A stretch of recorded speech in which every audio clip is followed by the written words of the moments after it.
आप लोगों को मालूम कि बंगाल में पंडित नेहरू जब प्राइम मिनिस्टर थे 1962 दिसंबर में श्रीनगर में हजरत बल में रसूलुल्लाह सल्लल्लाहु अलैहि वसल्लम का बाल मुबारक चोरी हो गया। पूरे मुल्क में राइट्स हुआ। 63 जनवरी में 8 लाख मौजूदा बंगाल के मुसलमानों को उस वक्त ईस्ट पाकिस्तान में ढकेल दिया गया।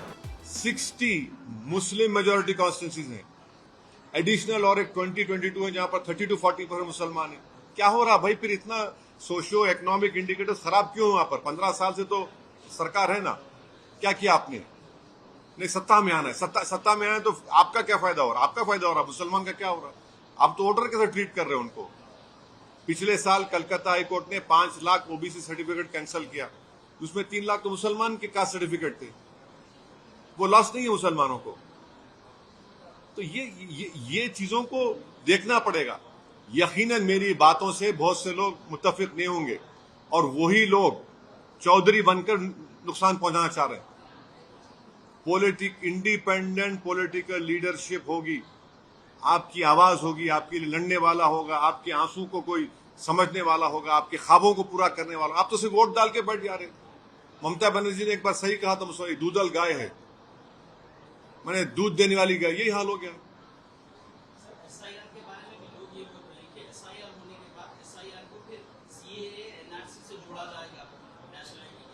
अभी तो ये सिटीजनशिप का टेस्ट हो गया जो नहीं है। मैंने पार्लियामेंट में भी कहा था कि एसआईआर को आप सिटीजनशिप से जोड़कर ये गलत कर रहे हैं। ये सुप्रीम कोर्ट के जजमेंट के खिलाफ है, क्योंकि मिनिस्ट्री ऑफ होम अफेयर्स तय करती सिटीजनशिप को, उसके एनपीआर एनआरसी के रूल्स भी हैं, मगर इसको आप जोड़ रहे। तो इसीलिए इस एसआईआर में सबकी तवज्जो बहुत जरूरी है। ये सिर्फ वोट डालने का मसला नहीं है, ये आपकी सिटीजनशिप को बरकरार रखने का मसला है। और हम उम्मीद करते हैं कि तेलंगाना की रेवंत रेड्डी की गवर्नमेंट भी इसको सीरियस लेंगी। ममता बनर्जी के कॉन्स्टिट्यूंसी में भी एसआईआर हुआ, समझे? स्टालिन के कॉन्स्टिट्यूंसी में भी एसआईआर हुआ और क्या हुआ? दोनों हार गए। तो इसीलिए ये गवर्नमेंट को, अब यहाँ की स्टेट गवर्नमेंट भी देख ले उस चीजों को।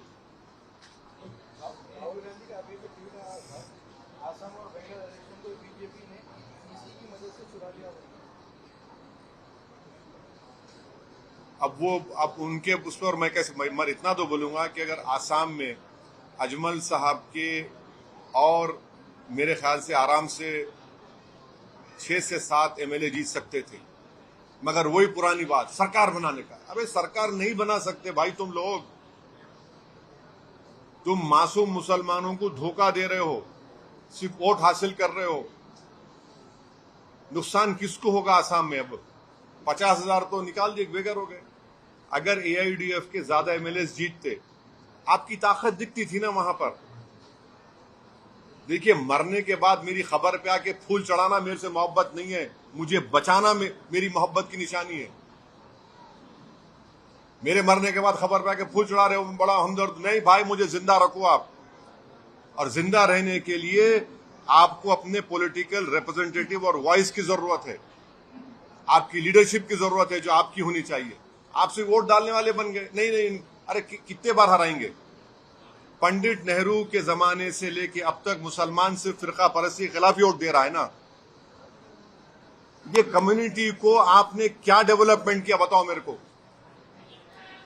आप लोगों को मालूम कि बंगाल में पंडित नेहरू जब प्राइम मिनिस्टर थे 1962 दिसंबर में श्रीनगर में हजरत बल में रसूलुल्लाह सल्लल्लाहु अलैहि वसल्लम का बाल मुबारक चोरी हो गया। पूरे मुल्क में राइट्स हुआ। 63 जनवरी में 8 लाख मौजूदा बंगाल के मुसलमानों को उस वक्त ईस्ट पाकिस्तान में ढकेल दिया गया। हमारी पार्टी का ये मानना है कि यकीनन आप कम्युनल फोर्सेस को हराइए, मगर अपनी पॉलिटिकल लीडरशिप को बनाइए ताकि आपकी इंजस्टिस के खिलाफ, आपकी आवाज के खिलाफ कोई लड़ सके।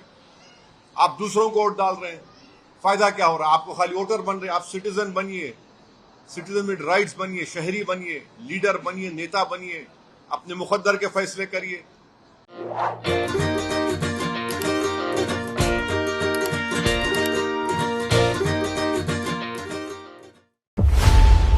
खबरों की रणभूमि में यहां शोर नहीं, सोच लड़ती है। जहां शब्द नहीं, फैक्ट्स वार करते हैं और हर सवाल खोलता है सच की नई परत।